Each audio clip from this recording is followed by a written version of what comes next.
A man was running for his life before a suspect beheaded him with a machete. This all happened this morning in the parking lot of an East Dallas motel just off I-30 near Samuel Grand Park. Fox 4 News is tonight taking a closer look at the circumstances that allowed an illegal immigrant and convicted criminal to remain in the country despite efforts to get him out. You know, today we learned new details about why the Cuban national was not deported after serving time in a California jail, despite the fact that there was a federal immigration order in place.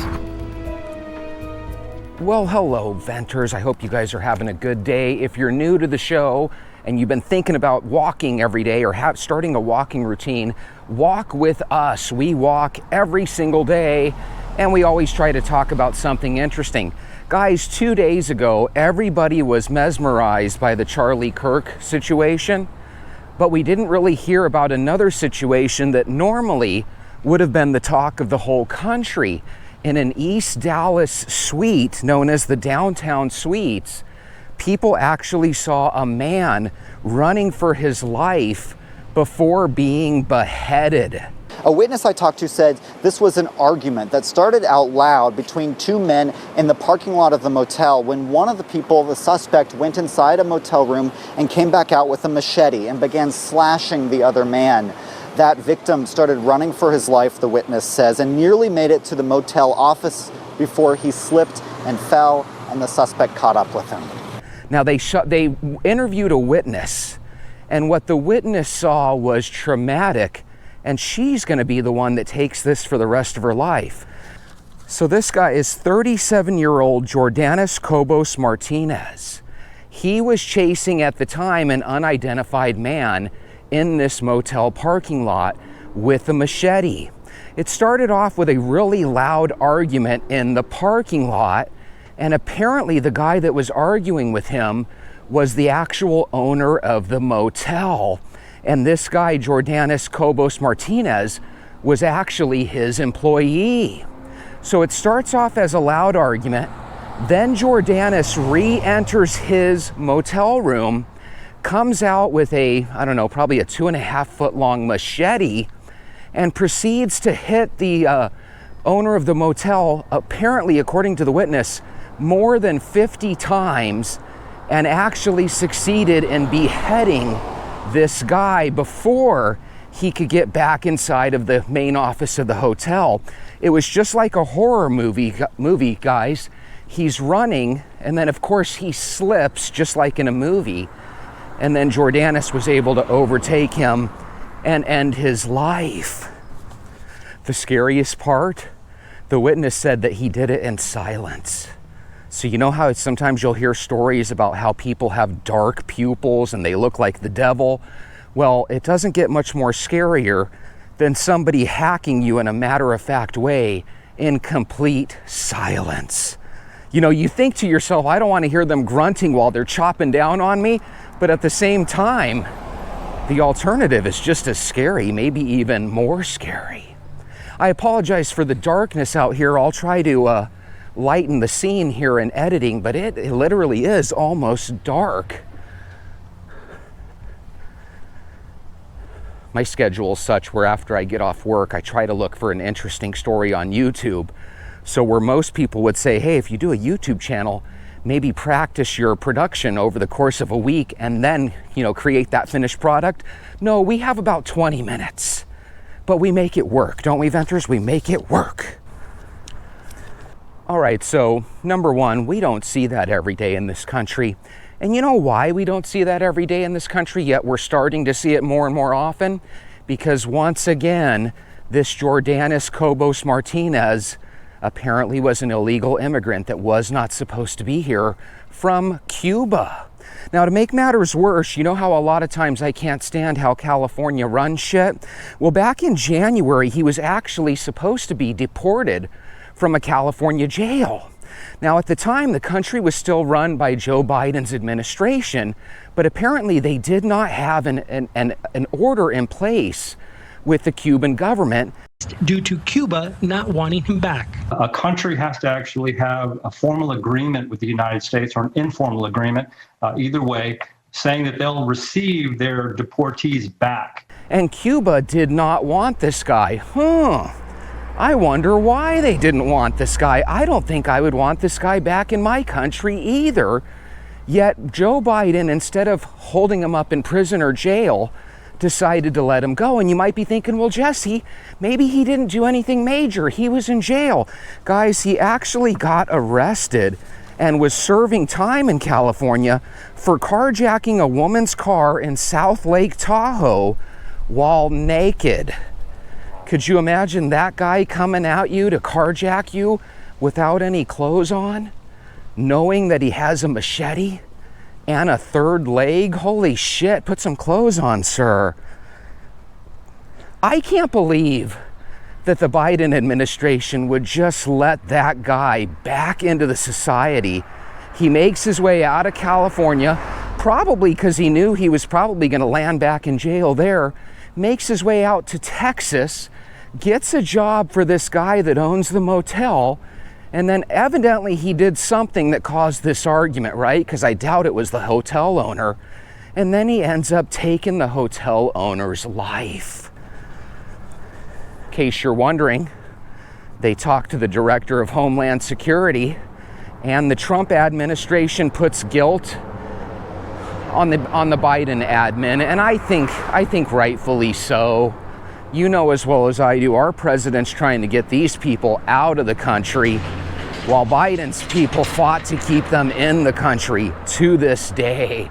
I would love to know your guys' thoughts on it. I very rarely see anybody leave a comment of any worth. If you're afraid to, I guess I completely understand, but you see this gate here? All through my childhood life, I would get off of grade school, and me and my friends would walk through alleyways like this because they were always safe. Well, now we got to keep them gated. Why? Because the way of the world, it's set up where we have drug addicts that go and sleep in our alleys and try to crawl into our backyards. So every time you're hearing about these horrible things happening around the country, take a walk in your neighborhood every single day, and you'll start to see telltale signs that the problems that are wreaking havoc on the country are actually starting to affect us closer to home.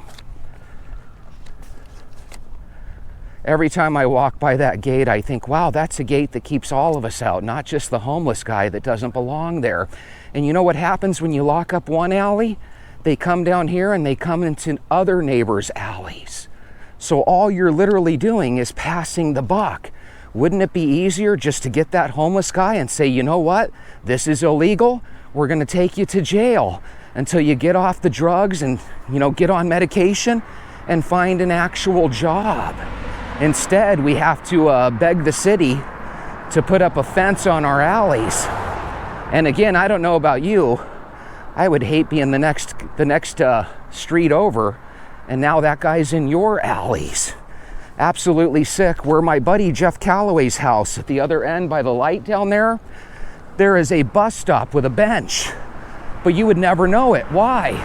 Because there's a 300-pound homeless guy that's been sleeping there for the last 3 years in a row. Nobody will ask him to leave. It's pretty shitty. Now, is he a problem? He's really not. To my knowledge, he literally just sleeps there and goes about his day, but he's become a permanent decoration in the neighborhood, and it's not a very appealing decoration. This happened Wednesday morning, but he was released January 13th from a California jail. This reminds me of that same situation with that driver, remember, from India, that did a U-turn on the freeway. I forget where that was. Was it in Florida? But once again, they had the ability in California to keep him away from getting a driver's license, a CDL or whatever the hell it's called, right? A corporate driver's license. But instead, they found a way for him to get licensed, and now people have lost their lives. Very, very sad. I'll tell you another thing that's sad. When we were growing up in this country, we didn't really know about Indians from India. We always assumed that Indians meant Native American Indians, right? And nowadays, you very rarely hear them called Indians. We mainly call them Native Americans now. But here's the interesting thing. This guy that was the manager of the Dallas Suites, or the downtown suites, he was actually Indian. But the way they describe him is an Indian American or an American Indian. So I'm still, to this day, not 100% sure if he's a Native American or somebody from India that happens to be an American citizen. Hopefully one of you guys can help me answer that question, and if you know the answer, maybe share it with us down below. Zushi N7J says, an illegal Cuban killed a legal American Indian. How hard is it to say it out loud? So I don't know if I would look at this as a hate crime. Not that it doesn't deserve to be if it is, but this is a guy that was actually an employee of the motel owner. What he did that got in an argument, it must have been pretty big. Most people don't argue outside in a parking lot, right? But I don't know if he actually went after him because of him being an Indian or not, but maybe we'll find out more, and maybe that is the truth. EJK Knight says, arm yourselves and be vigilant. We're in some trying times. There was a police presence in this area, and the police were there within minutes, and they actually caught the suspect. They actually caught him like a block or two away, so it's not like he got away. But the crazy thing is that's how easy it is for somebody to hurt you. By the time you call the cops and they get there, it really is too late. So I think a lot of us that were kind of hoping to go through our life in our cushy little neighborhoods thinking that this stuff would never affect us, I think we owe it to ourselves to maybe reconsider that. Maybe we need to ponder that a little bit longer, because if everybody was armed, I think we would hear about less of these tragedies happening. But I'd like to know your idea, because I know in the past, if you would have asked me that question, let's say 30 years ago, I probably would have said arming everybody is going to have the opposite effect. You're going to have a lot of people that accidentally get shot. And I think the truth is, if we do arm everybody, you probably are going to have a couple more kids that accidentally shoot themselves because they get a hold of their parents' guns, right? That does happen. And I would imagine that would happen at an even higher rate. But here's the difference. When I was growing up, I didn't hear about all this crime and all this violent crime. I think you would be a fool not to arm yourself nowadays. And keep in mind something else. Most of us nowadays don't even have kids anymore. So, I mean, if that was the fear growing up, that, one of your kids was going to get a hold of your gun, if you don't have any kids, go get yourself a gun. Arm yourself and practice. Get to the point where you can actually shoot a target from 15, 20, 30 feet away, so you don't have to wait till the guy's right in your face. Dumping Monster says it's a racist hate crime. They didn't mention that the victim was an Indian. What type of Indian is he? You're not even mentioning it. But again, this might be systemic racism, Jesse, and I don't realize that I can't even figure out who an Indian is. But seriously, you guys know as well as I do, we grew up with different Indians than we have nowadays. It's a racist hate crime. They didn't mention that the victim was an Indian. Why are they hiding this detail? They want to hide racial hate. I don't know if there's even enough Indians from India in America that people don't like them. If this happened in Canada, maybe you could understand, because the Canadians are upset at the Indian people. But other than me complaining about a couple of telemarketers from India, I don't know if anybody hates Indian people here in America.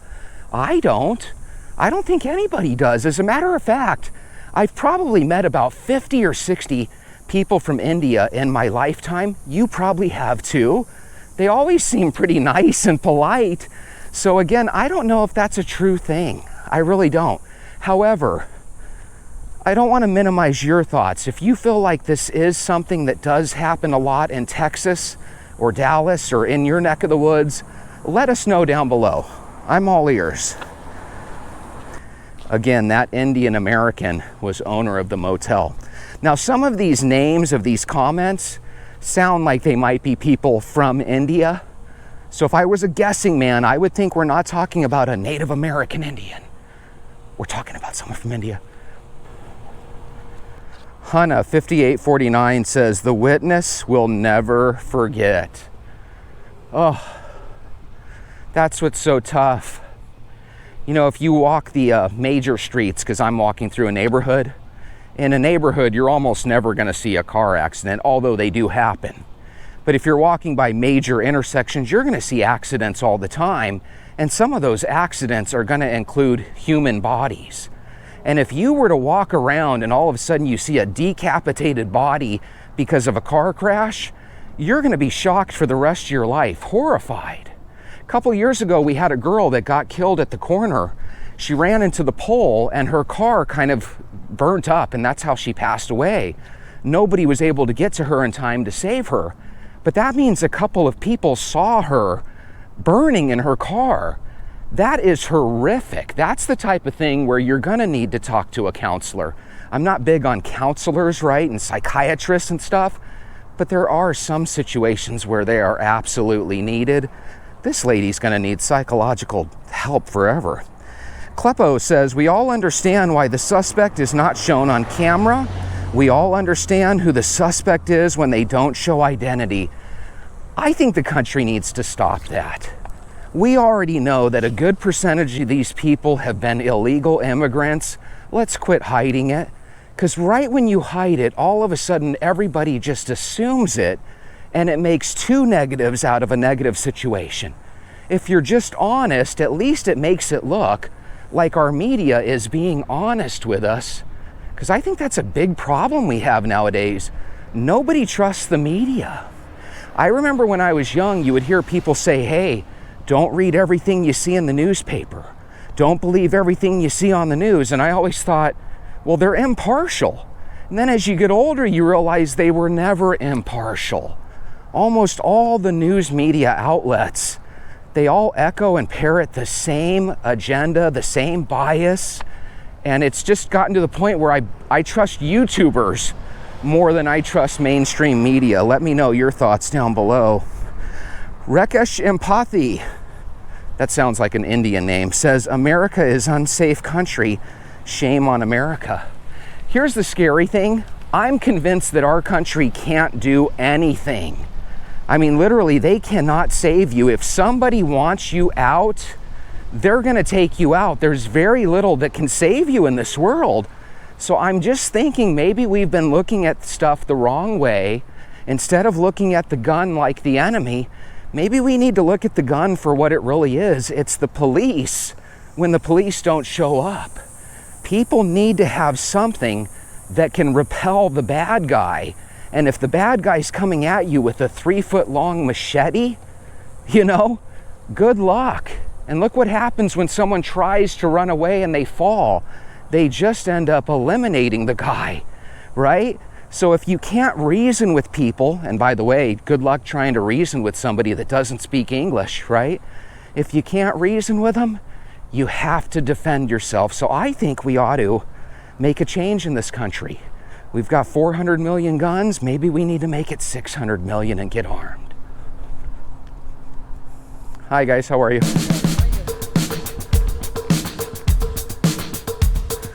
What are you doing here? That's my shirt. That's my shirt. What are you guys doing here? Is this my Christmas gift? Well, this can be your Christmas gift. That's what's going on. That is crazy. Guys, it's Six Pack Sean.